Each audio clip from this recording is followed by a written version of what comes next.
예, 39페이지 2번 문제 5번 지문하고 3번 문제 1번 지문을 한꺼번에 설명을 드리겠습니다. 예, 판례 3개를 이해를 좀 하셔야만 해요.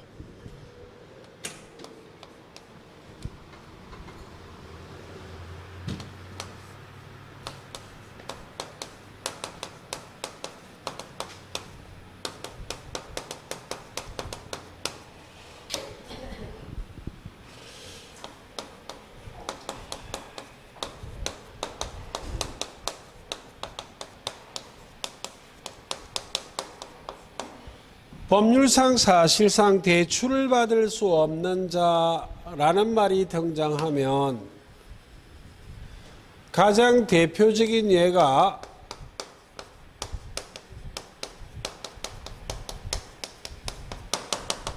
신용불량자 등을 말해요. 지금부터 하는 판례는 금융기관 시선에서 보시면 됩니다.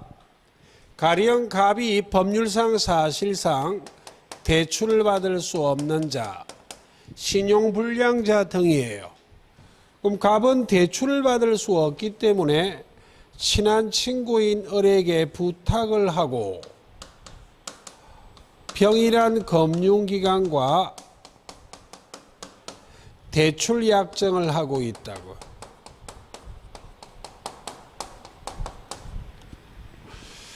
금전 소비 대차 계약하고 있어요. 그럼 명의를 빌려준 자,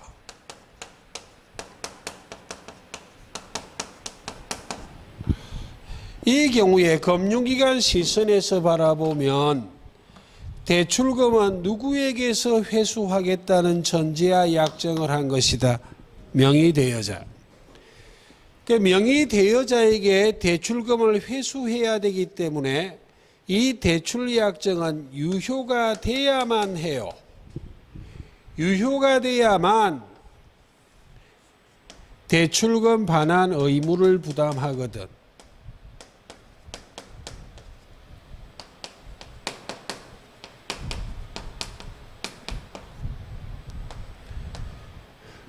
이 약정은 무효가 돼서는 안 됩니다.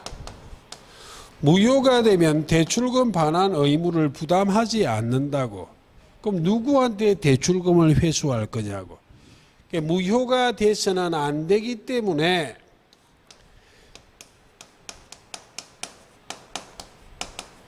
비진의 표시나 통정허위 표시에 해당한다면 통정허위 표시는 당사자가 무효고 진이 아닌 의사표시도 상대방이 알았거나 알 수 있었다면 무효가 되기 때문에 이와 같은 대출 약정은 비진의 표시나 통정허위 표시에 해당한다, 안 한다? 안 한다고. 그런데 비교한다면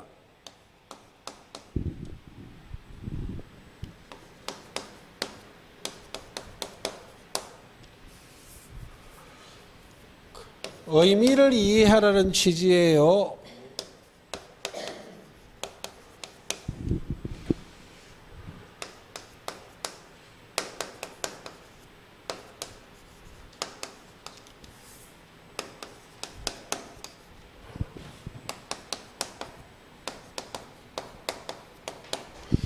동일인에 대한 대출액 한도를 제한한 법령이나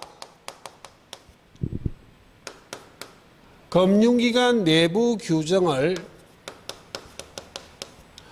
회피하기 위하여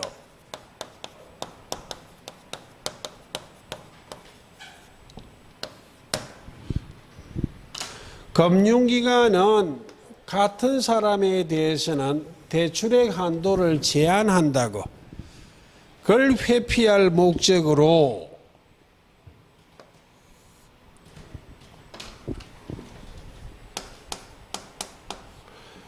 실질적 채무자는 갑인데 을을 형식상 채무자로 내세웠다고.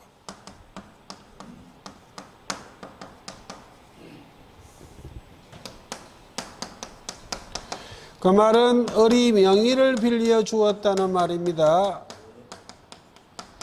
그리고 대출 약정을 하고 있어요.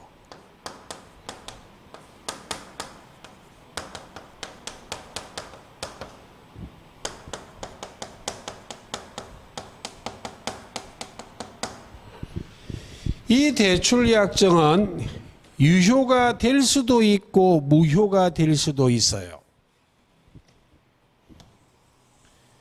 대출 약정이 유효라면 명의대여자, 형식상 채무자는 대출금 반환 의무 부담합니다.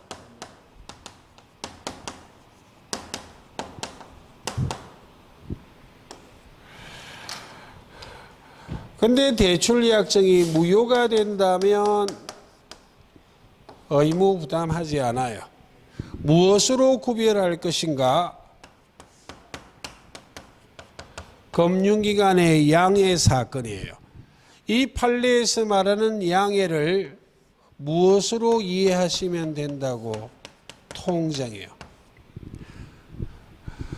갑이 실질적 채무자인데 을을 형식상 채무자로 내세우고 을에게는 대출금 채무를 부담시키지 않을 의도하 대출 약정을 했고 이와 같은 사실에 대해서 금융기관이 양해를 했다면 대출 약정이 무엇이 되기 때문에 통정허위 표시가 되기 때문에 명의를 빌려준 자는 대출금 채무를 부담한다 안 한다? 안 해요. 그런데 금융기관이 양해하지 않았다면 통정하지 않았다면 금융기관이 이와 같은 사실을 알고 있어도 통정허위 표시다 아니다. 아니기 때문에 무엇이기 때문에 유효하기 때문에 대출금 반환 채무는 부담하는 것이다. 판례 두 개입니다. 이거는 거기에 관계된 사항이에요. 그럼 3번에 1번이요. 친구 갑을 위하여 을이 대출 절차상 편의를 위하여 명의대여 사실을 은행이 알고 있는 경우 은행이 알았다는 이유만으로 이게 양해다 아니다? 아니에요. 통정 아닙니다. 을 명의로 대출을 받았을 때 채무부담의 의사를 가졌다면 채무부담의 의사를 가졌답니다.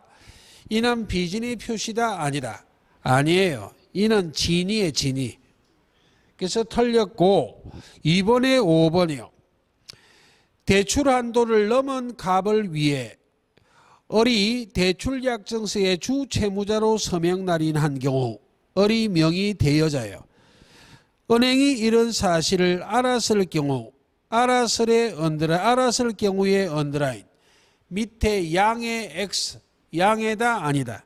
아니기 때문에 비진의 표시도 통정의 표시도 아니기 때문에 대출 약정은 유효하기 때문에 을은 원칙적으로 대출금 반환 채무를 지죠. 예. 3번에 2번이요. 표의자가 상대방의 강박에 의하여 정려를 하기로 하고 정려 의사를 표시한 경우 진이 아닌 의사 표시에 해당할 것인가? 진이 아닌 의사 표시의 진이란 마음속에 진정으로 바라는 사항을 의미하는 것이 아니라 강박을 당해서 공포심을 느껴 정여해야지라는 생각이 들어 정여의 의사 표시했다면 거기에 진이다. 특정한 의사 표시를 해야지 하는 생각이에요. 진입니다. 1번, 2번 다 진이에요. 그 다음에 3번 근로자가 체커 자의로 심사숙고하여까지요.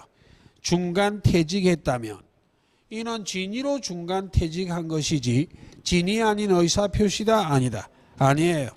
1, 2, 3 전부 진이란 말입니다. 4번이요.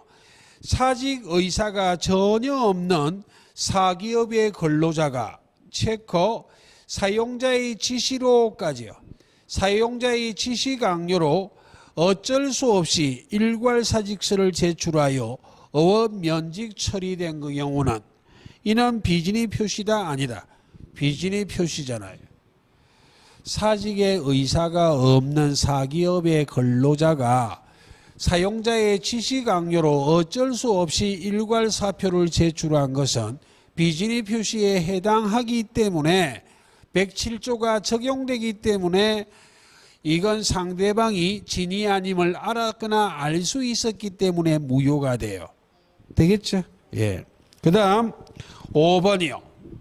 입증 책임, 불공정한 법률행위와 비진의 표시의 입증 책임을 물어보면 무효를 주장하는 자가 입증해요. 불공비무라고. 비진의 표시의 입증 책임은 상대방이 알았거나 알 수 있었다면 무효가 되는 것인데 상대방의 악의 또는 과실을 입증하면 무효. 무효를 주장하는 자가 유리한 지위에 선다는 말인데 분석 필요 없고 불공비무입니다. 표의자의 진위가 없었음을 알았다는 것은 무효의 동그라미야. 무효를 주장하는 자가 정명, 입증해야만 한다. 자, 넘기시고 41페이지에 5번이에요. 4번은 반복입니다. 갑은 그의 엑스 토지를 체커 내심의 의사와는 달리까지요. 을에게 기부하고 기부에 체크하시고 그 위에 정여계약이라 적으시고 기부행위나 정여계약이나 같은 말입니다. 을 앞으로 이전 등기를 마쳤다. 갑을 사이의 법률관계 옳은 것. 1번 갑의 의사표시는 무효가 원칙이므로 원칙에 체크하고 틀렸습니다. 내심의 의사와 달리 정여한다는 의사표시를 했기 때문에 진이 아닌 의사표시는 원칙 유효하기 때문에 무효가 원칙이란 말은 틀렸고, 그 다음 상대방 을이 표의자 갑의 진위를 모르고 무과실인 경우 선의 및 무과실은 유효하기 때문에 X토지 소유권을 취득할 수 있죠. 예, 틀렸습니다. 앞뒤를 뒤집어 놔서 틀렸습니다.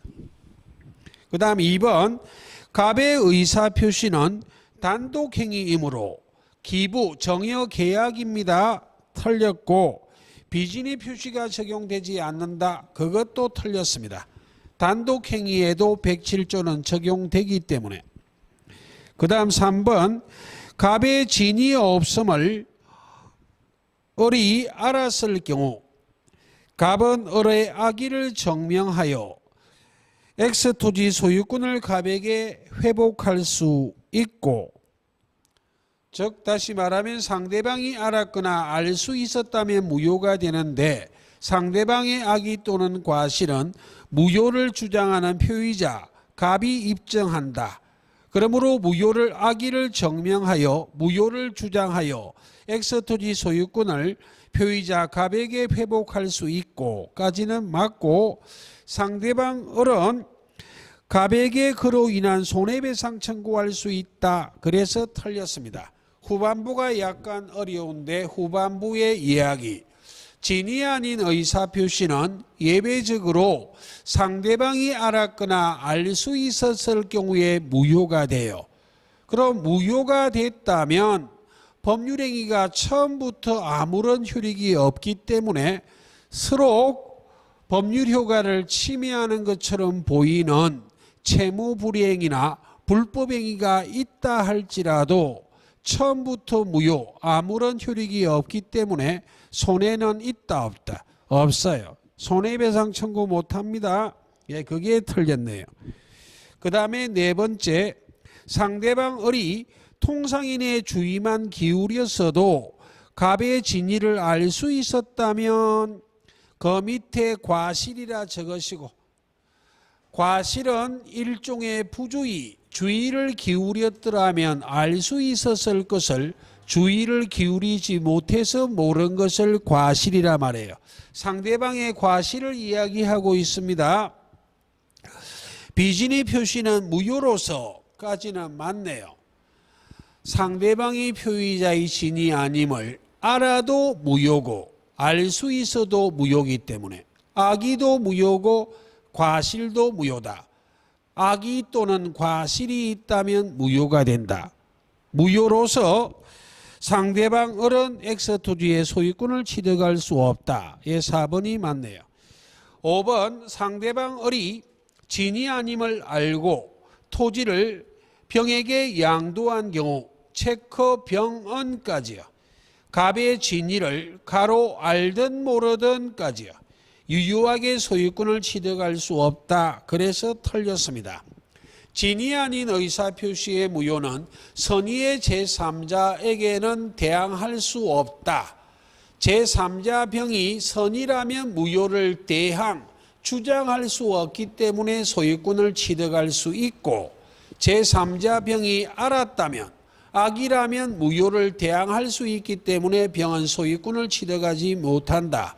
제3자 병이 선인지 악인지에 따라 소유권을 취득할 수 있고 없고가 달라지기 때문에 알든 모르든 소유권을 취득할 수 있다도 틀렸고 없다도 틀렸어요. 선악에 따라 소유권 취득 여부가 달라진다는 말이에요.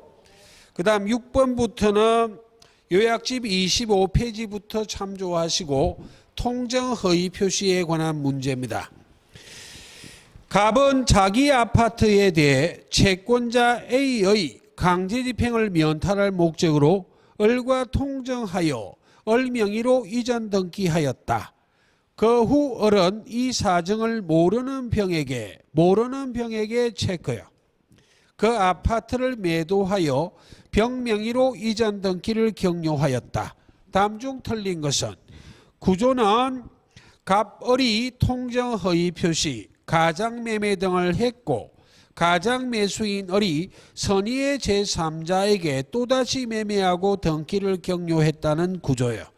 틀린 것 1번 가장매도인 갑은 허위표시 무효를 선의의 제3자 병에게 대항, 주장할 수 없다. 옳은 지문. 2번 병의 선의는 추정됩니다. 그러므로 추정되는 자는 스스로 입증하지 않고 추정되는 것과 반대 사실 제3자의 악의를 입증한다면 무효를 대항할 수 있으므로 제3자의 악의를 입증하면 유리한 지위에 서는 자가 무효 주장자예요. 그러므로 제3자의 선의는 추정되기 때문에 추정되는 자 제3자가 스스로 선의를 입증할 책임은 없다. 그래서 맞아요. 무효 주장자가 입증합니다. 그 다음 3번 5번을 묶으시고 통정허위 표시의 무효는 선의의 제3자에게 대항하지 못한다 라고 말할 때 제3자는 당사자 및 포괄성계인 이외의 자로서 그럼 가장매도인 또는 가장매수인의 상속인 포괄성계인은 제3자 아닙니다. 그러므로 3번이요. 만약 체커 병이 을의 상속인까지요.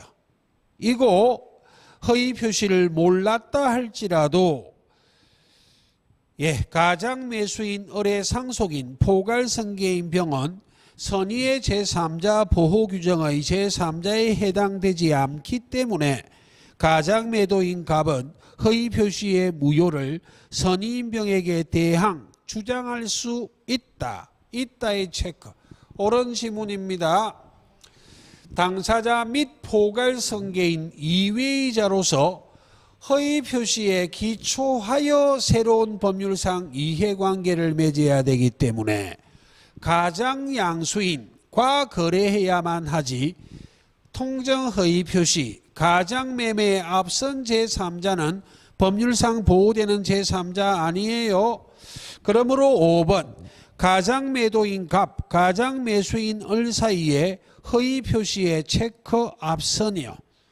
갑 소유 아파트의 가등기 권리자는 허위 표시를 기초로 한 거 아니잖아요. 허위 표시에 앞서 있는 제3자는 법률상 보호되는 제3자가 아니기 때문에 허위 표시에서 제3자로 볼 수 없다. 그래서 옳은 지문이에요. 그럼 4번이요. 가장매도인 갑은 가장매수인 을에게 원인 무효를 이유로 부당이득 반환 청구할 수 없다. 예, 4번이 틀렸네요. 정리.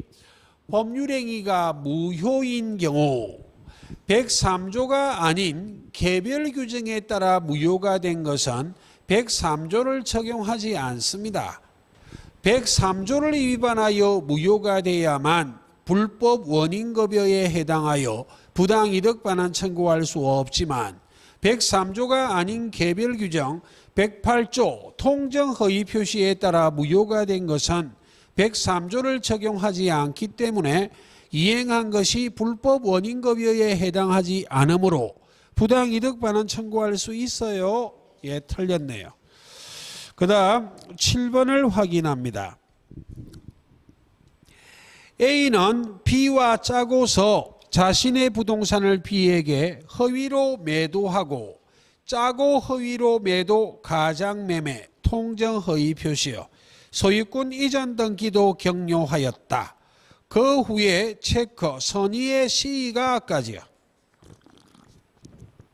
가장 매수인 B로부터 그 부동산을 매수하여 다시 소유권 이전 등기하였다. 잘못된 것. 1번 우리 민법상 등기의 공신력을 인정하지 않으며 맞고 부동산에 대한 선의취득도 인정되지 않으므로 무시. 선의취득은 동산에만 인정됩니다. 선의취득은 시험범위 아니기 때문에 이런 게 정답으로 작용하지는 않아요. 옳고 C가 선의라 할지라도 취득한 소유권을 유지할 수 없다. 그래서 틀렸습니다. 등기의 공신력을 인정하지 않는 문제점을 보완하기 위해서 법률이 제3자를 보호한다는 규정을 두고 있고 그 8개 중에는 107조가 포함되어 비진의 표시 무효는 선의의 제3자에게 대항하지 못한다는 규정을 두고 있기 때문에 제3자가 선의라면 유효하게 소유권을 취득할 수 있다. 틀렸고 그래서 1번이 답이에요. 그래서 학원 모의고사 칠 때 제발 좀 연습 좀 해보세요. 누차 여러 차례 강조했지만 40문제에 오지 선다니까 각 지문마다 답이 8개점 있어요. 58, 40이요. 되도록이면 딱 5등분 해달라고 요구를 한다고. 약간의 편차가 있을 수는 있지만 거의 대부분 8문제예요. 1번도 답이 8개나 있고 2번도 3번도 마찬가지요. 모의고사를 칠 때 학원에서 1번이 답이라는 확신이 오면 예쁘게 찍고 다음 문제를 푸시라 이 말입니다. 서로 실수가 될지언정 나중에 시험 치고 나서 어떤 이득이 있고 손해가 있는지 따져봐야 돼. 자기만의 시험 치는 방법을 만들어야 돼요. 5개 지문 다 읽고 10문제 못 풀었다 이런 거 좀 하지 마시고. 그 말입니다. 자, 2번이요. 제3자의 선의는 추정되기 때문에 추정되는 자가 입증 책임을 부담하지 않고 제3자의 악의를 입증하면 무효가 되기 때문에 입증함으로 유리한 지위에 서는 자는 무효 주장자예요. 예, 무효를 주장하는 자가 적극적으로 제3자의 악의를 입증하는 것이다. 옳고 세 번째, A와 B 사이의 법률행위의 외관이 허위 표시임을 체크. C가 몰랐으나 과실이 있더라도까지요. 제3자 C가 선의라면 법률상 보호가 되지만 무과실은 요건이 아니기 때문에 선의이기만 하면 과실이 있어도 법률상 보호되기 때문에 소유권 취득할 수 있어요. 예. 그 다음 네 번째요. 제3자 C의 선의를 판단하는 시점은 거래행위 당시 새로운 이해관계를 맺은 시기다. 이 말은 제3자에 해당하는지 여부가 허위 표시를 기초로 하여 새로운 법률상 이해관계를 맺은 제3자를 말하기 때문에 제3자의 선의도 원칙적으로 새로운 법률상 이해관계를 맺을 때 그 당시를 기준으로 판단한다는 말이에요. 그래서 옳은 지문입니다. 그 다음 다섯 번째, 제3자 C가 선의이나 그로부터 전득한 D가 악의일 경우 제3자 C가 선의라면 법률상 보호가 되어 유효하게 권리를 취득하기 때문에 선의의 제3자 C와 거래한 전득자 D는 악의라 할지라도 법률상 보호되어 소유권을 취득하는 것을 엄폐물의 법칙이라 말합니다. 예. 자, 8번이요. 갑은 강제집행을 면하기 위하여 을과 통모하여 짜고 그의 부동산을 매매의 형식을 빌려 을 명의로 소유권 이전 등기를 마쳤고 갑을 간의 가장매매 통정허위 표시요. 을은 그 사정을 체크 모르는 병에게까지요. 저당권을 설정해 주면서 검언을 차용하였다. 털린 것 다툼 판례.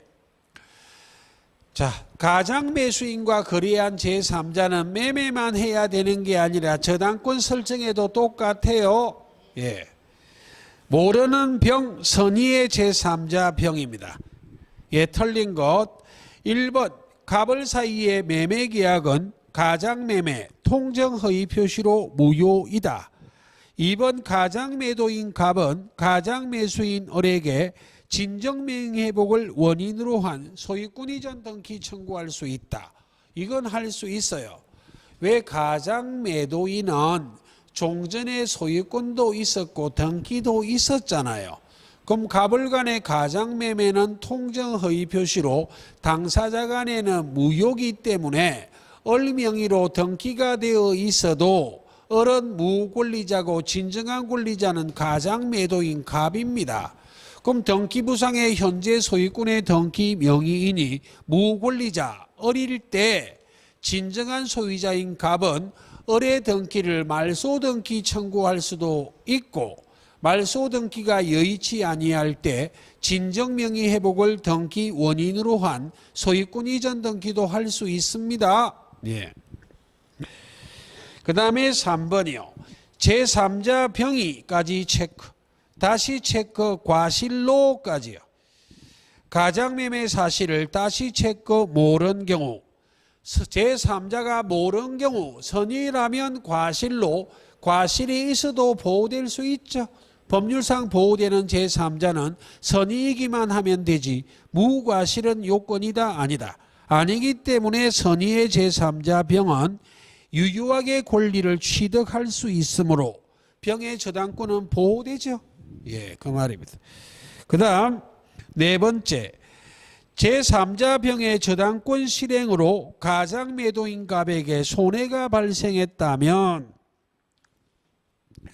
가장매수인이 무권리자인데도 병에게 저당권을 설정해주고 병이 선이라 병이 저당권을 유효하게 취득했고 그리고 저당권 실행 경매가 된다면 경락인이 소유권을 취득하기 때문에 가장매도인 갑이 을의 불법행위로 인하여 소유권을 상실했잖아요. 그러니까 가장매도인 갑은 가장매수인 을에게 불법행위를 원인으로 한 손해배상 청구할 수 있습니다. 이게 좀 헷갈리겠네. 다시. 갑을 간의 가장매매는 당사자 간에는 무효이기 때문에 등기는 을 명의로 등기가 돼도 소유권은 가장매도인 갑에게 있고 가장매수인 을은 무권리자입니다. 등기의 공신력은 인정하지 않지만 선의의 제3자 보호 규정이 있기 때문에 가장매수인 을 무권리자가 선의의 제3자 병에게 저당권을 설정해주면 제3자 병이 선이기 때문에 법률상 보호가 되기 때문에 저당권을 유효하게 취득해요. 차후 갑이 소유하는 부동산을 선의의 제3자 병이 저당권 실행 경매를 신청하면 가장매도인 갑이 소유권을 상실한다고. 그러니까 가장매수인 을이 처분권이 없음에도 불구하고 소유권이 없음에도 불구하고 병에게 저당권을 설정하여 경매가 실행됐기 때문에 불법행위가 성립한다면 소유권을 상실, 소유권을 잃었기 때문에 불법행위 책임을 물어 손해배상 청구를 가장매수인에게 할 수 있습니다. 예. 4, 5번이 약간 까다로워요. 5번 선의의 제3자 병의 저당권 실행으로 제3자 경락인이 부동산을 매수, 소유권을 취득했다면 가장 매도인 갑이 소유권을 상실했고 가장 매수인 을은 부당 이득했잖아요.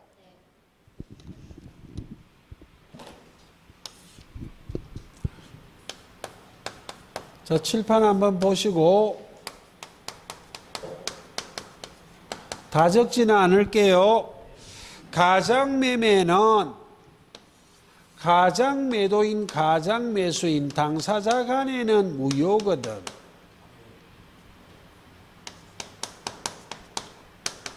당사자 간에는 무효이기 때문에 소유권은 가장 매도인에게 있다고. 아무리 가장 매수인 명의로 소유권 이전 등기해도 가장 매수인은 소유자 아닙니다. 소유자도 아닌데 자기 명의로 등기된 것을 귀하로 하여 제3자인 병에게 저당권 설정 등기하여 제3자가 저당권을 취득했다면 계속 매매만 하다가 저당권 설정이 오니까 당황하실까봐 보여드리는데 논리는 똑같다는 이야기야. 등기의 공신력은 인정하지 않지만 제3자가 선이라면 법률상 보호가 되어 유효하게 저당권을 취득할 수 있다 없다? 있어요. 저당권을 취득해도 아직까지 소유권은 누구에게 있다고? 가장 매도인에게 있지. 매매했다면 소유권을 병이 취득하지만. 됐죠? 그리고 차후 변제기에 채무를 변제하지 않는다면 경매 신청할 거 아니냐고. 경매 신청하고 A가 낙찰을 받았다면 이 낙찰자가 낙찰 대금을 완납한 때 소유권 취득하는데 경매법원은 낙찰 대금으로부터 저당권자에게 배당하고 저당권은 경매로 소멸했습니다. 나머지는 누구한테 돌려준다고? 등기부상의 소유자인 을에게 돌려준다고. 경매법원은 갑을이 가장 매매했는지 안 했는지 관심이 있다 없다? 가령 낙찰 대금이 3억이라면 저당권의 피담보 채권이 2억이라면 2억 배당하고 1억은 누구한테 돌려줘야 돼? 매도인한테. 경매도 매매 일종이에요.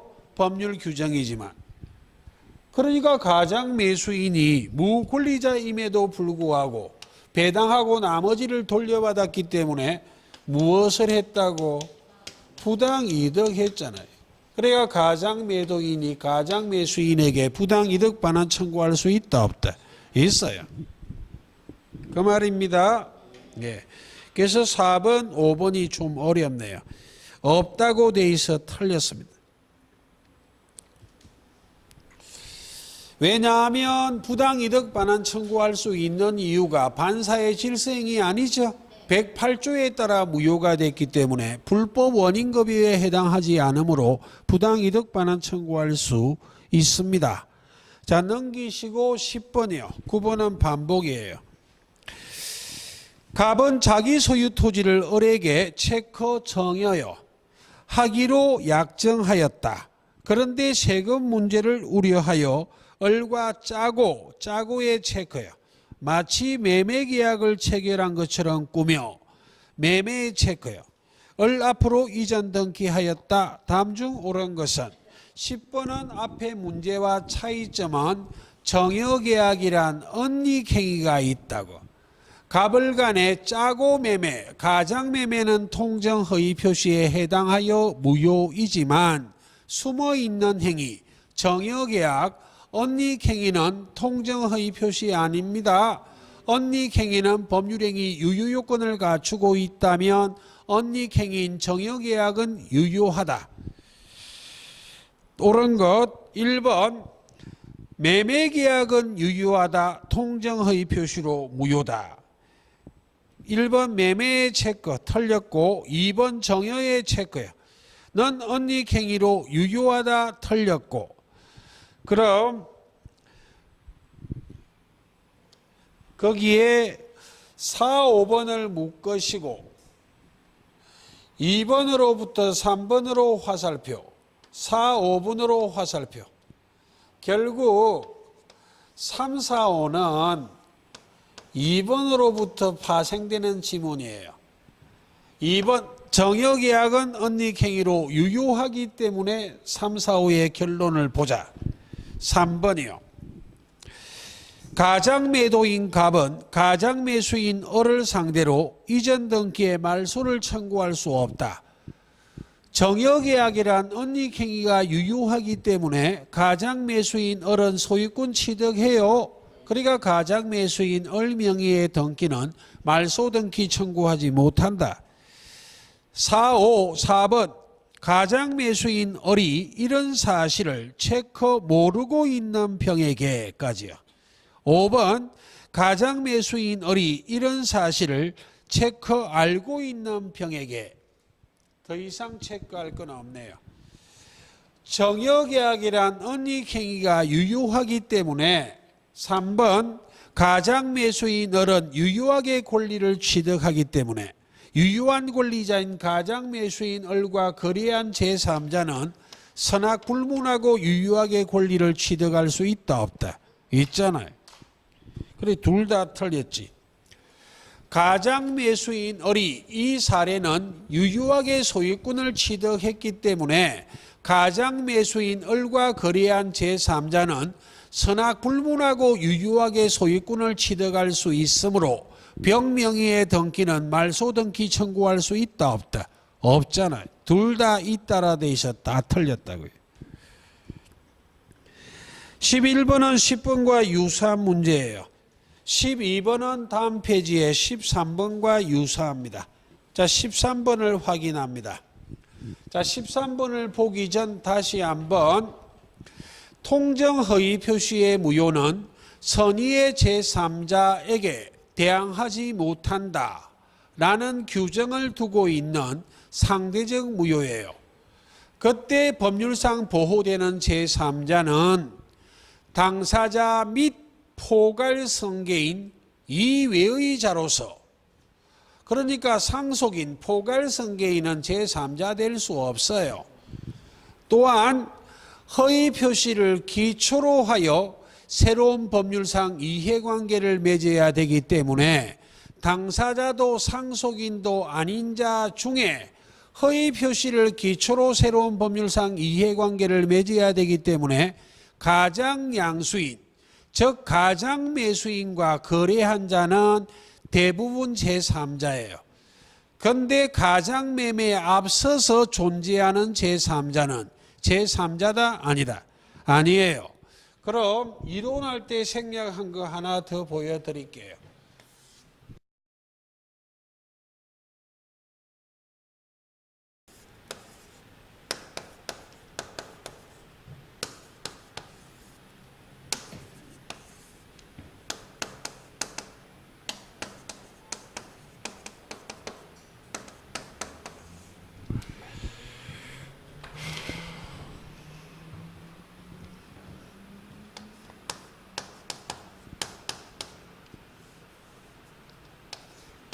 갑을 간의 매매 계약이 제3자를 위한 계약이 되기 위해서 제3자 약관이 있어야만 해요.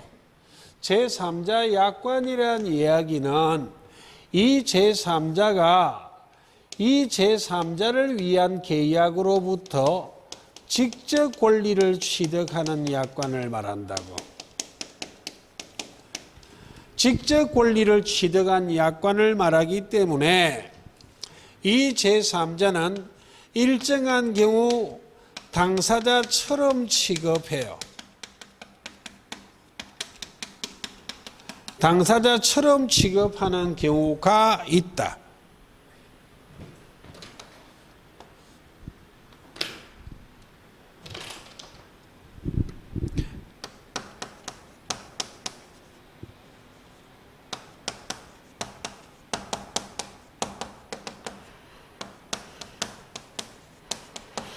통정허위 표시에 법률상 보호되는 제3자다 아니다. 아니라고. 그럼 이거 했었네요. 비교한다면. 수업 시간에 강조했던 건 이거잖아요.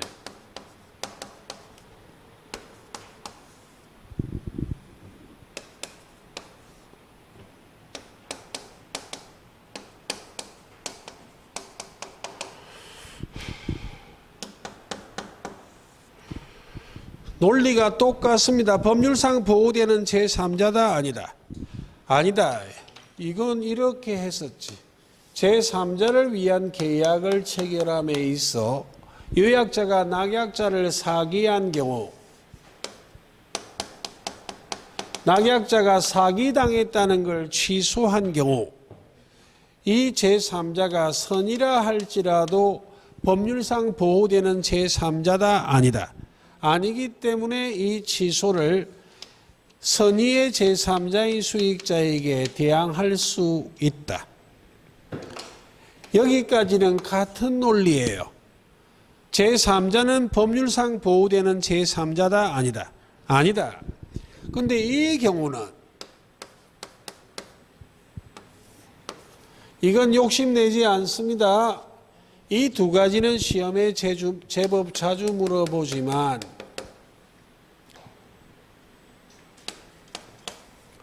지금 하는 건 시험에는 잘 안 물어봐요.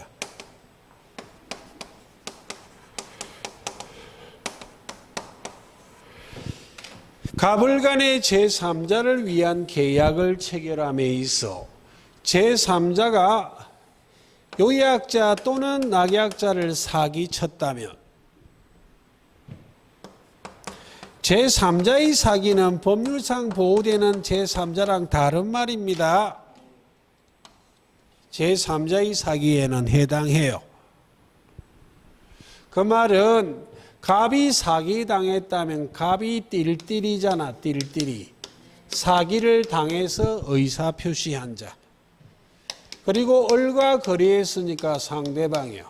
제3자의 사기에 해당하기 때문에 사기에 의한 의사표시한 자가 제3자를 위한 계약을 취소하기 위해서 상대방이 알았거나 알 수 있어야만 취소하지.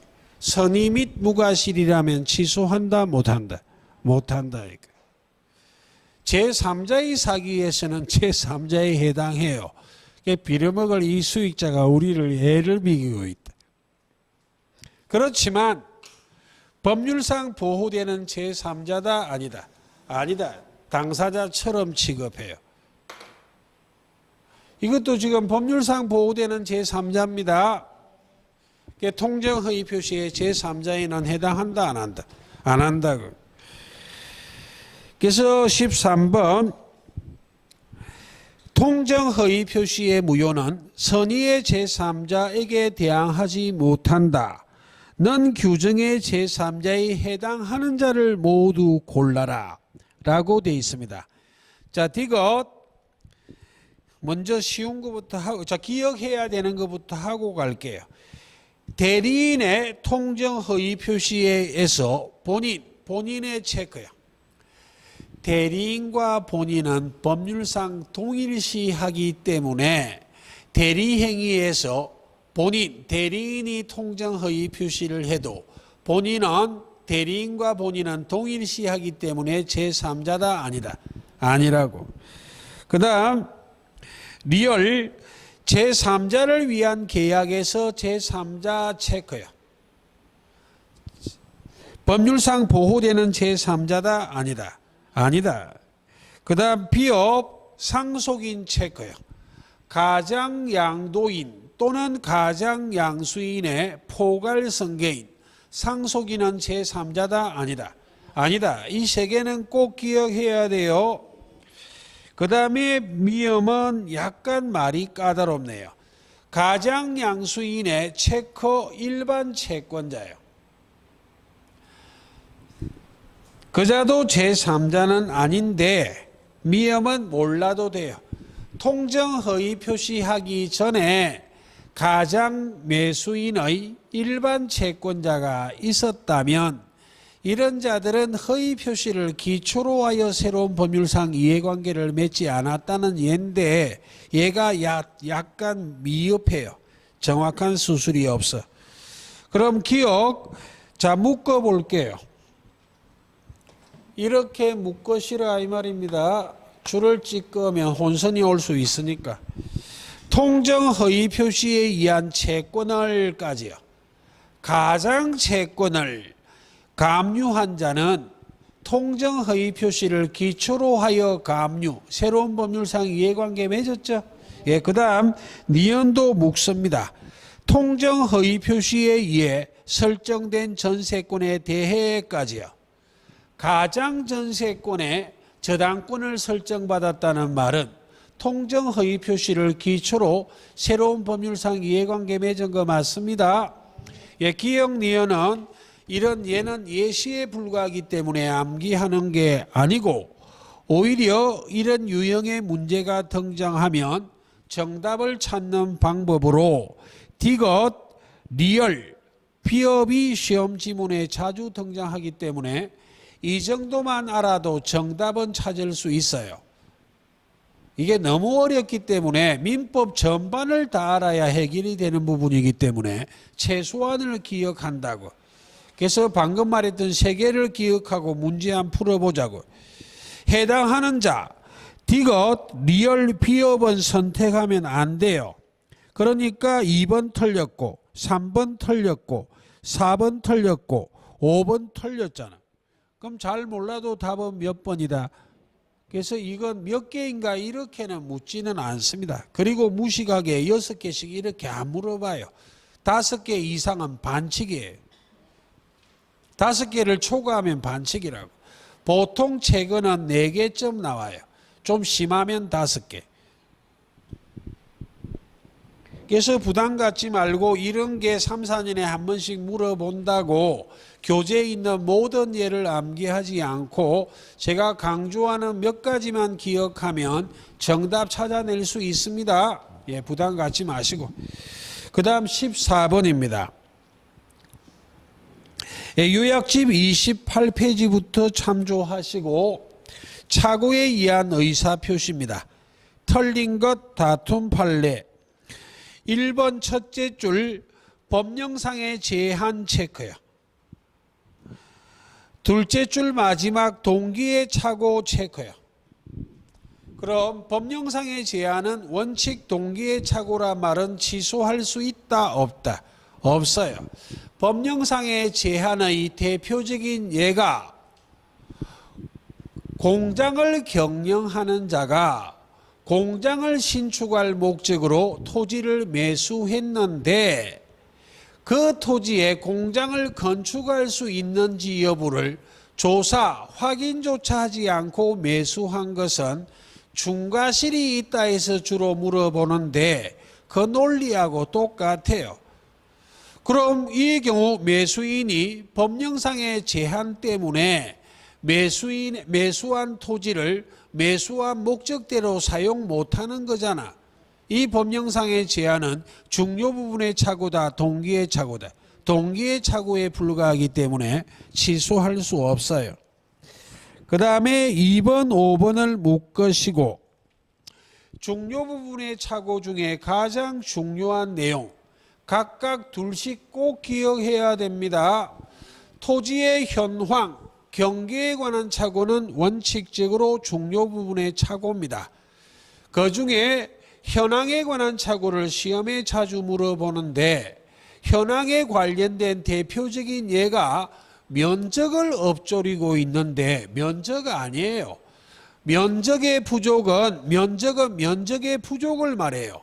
그 당시 실제 사건은 답 농경지 1389평을 매매함에 있어 전부를 경작할 수 있는 토지인 줄 알고 매수했는데 매수한 다음에 청량을 해보니까 약 600평 가까이가 하천부지로 되어 있어 경작하지 못하는 토지로 밝혀졌다고. 이건 600평이 그대로 다 있습니다. 면적의 부족 아니에요. 이건 토지의 현 상태에 관한 착오, 현황에 관한 착오이기 때문에 중요 부분의 착오 맞습니다. 그래서 그 예가 2번이네요. 토지 전부를 경작할 수 있는 농지인 줄 알고 매수하였으나 청량 결과 약 절반의 면적이 하천으로 되어 있다. 이 말이 절반 없다 말 아니에요. 600평 가까이가 다 있는데 하천부지로 되어 있어 경작 못하는 토지로 되어 있다는 말. 이는 현황에 관한 착오이기 때문에 중요 부분의 착오 맞습니다. 마지막 여백의 현황이라 적으시고 5번 비교요. 가면은 중요 부분의 착오 아닙니다. 가는 가격, 면은 면적. 가격은 달리 시가라고 말하고 면적은 면적의 부족이기 때문에 달리 지적의 부족, 지분의 부족 이렇게 온다고. 그건 중요 부분의 착오가 원칙적으로 아니다. 그래서 5번 건물 및 부지를 현상대로 매수하는 경우 체크 부지의 지분이 다소 부족까지요. 그 밑에는 면적의 부족이라 적으시고 가면은 중요 부분의 착오다 아니다. 아니라고. 맞아 그랬어요. 그 다음에 3번이요. 자 3번은 묶어볼게요. 이렇게 묶을 거예요. 두 개를 묶을 게요. 신원보정 서류에 서명날이 난다는 착각에 빠진 상태까지요. 착각 바로 밑에 의사요. 문서를 읽지 않고 다시 묶을게요. 연대보정 서면에 서명한 경우까지요. 서명 밑에 표시라 적으시고 정리. 보정 중에 가장 무시무시한 게 연대보정이에요. 상대적으로 신원보정은 별거 없어요. 연대보정에 비한다면. 그러니까 채무자가 원래는 연대보정인데 친구한테 연대보정 서달라면 보정을 안 쓸 것 같으니까 사기를 쳤다고. 신원보정이라고.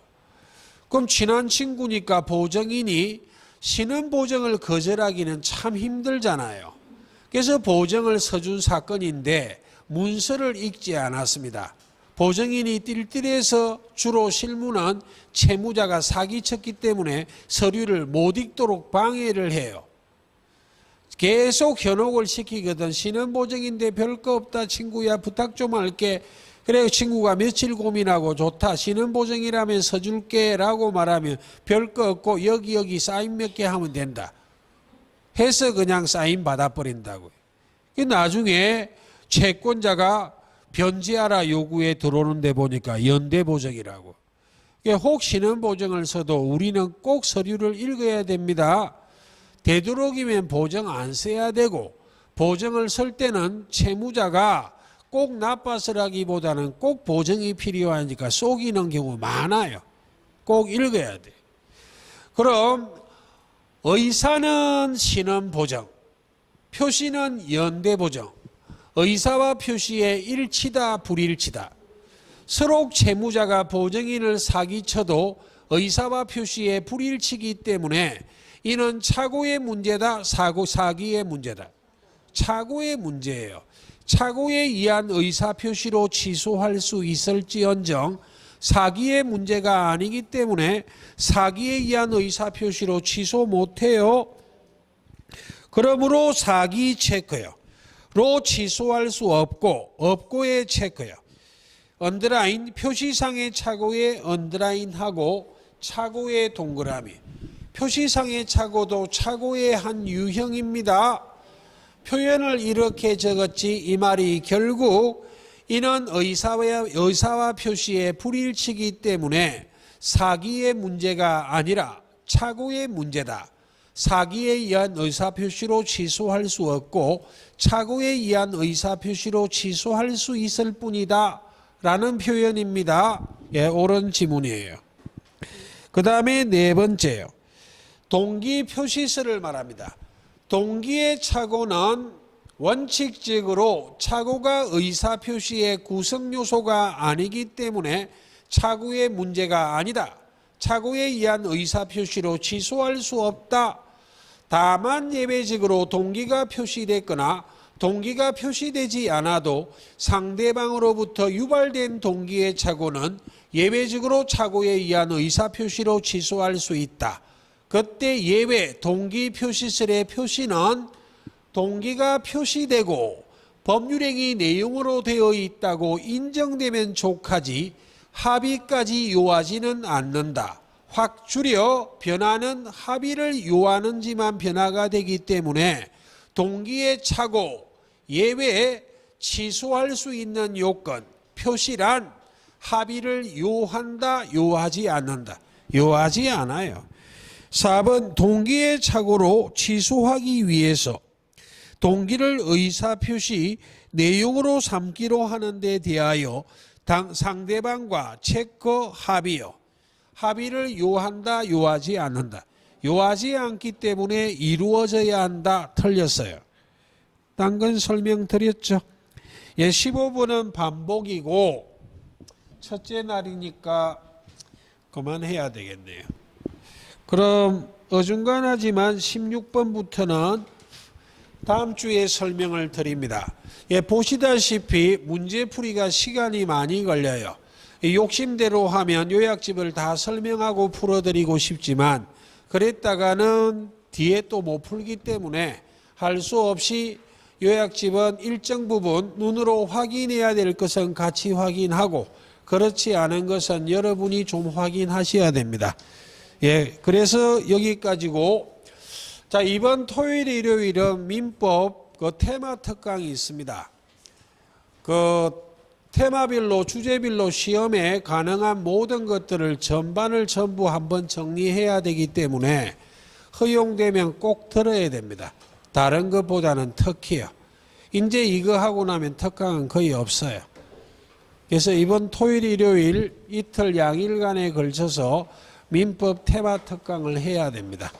그렇게 아시고 특별한 일이 없으면 꼭 참석하십시오. 그래야만 합격할 수 있습니다. 긴 시간 수고하셨고 다음 주에 뵙도록 하겠습니다. 수고하셨습니다.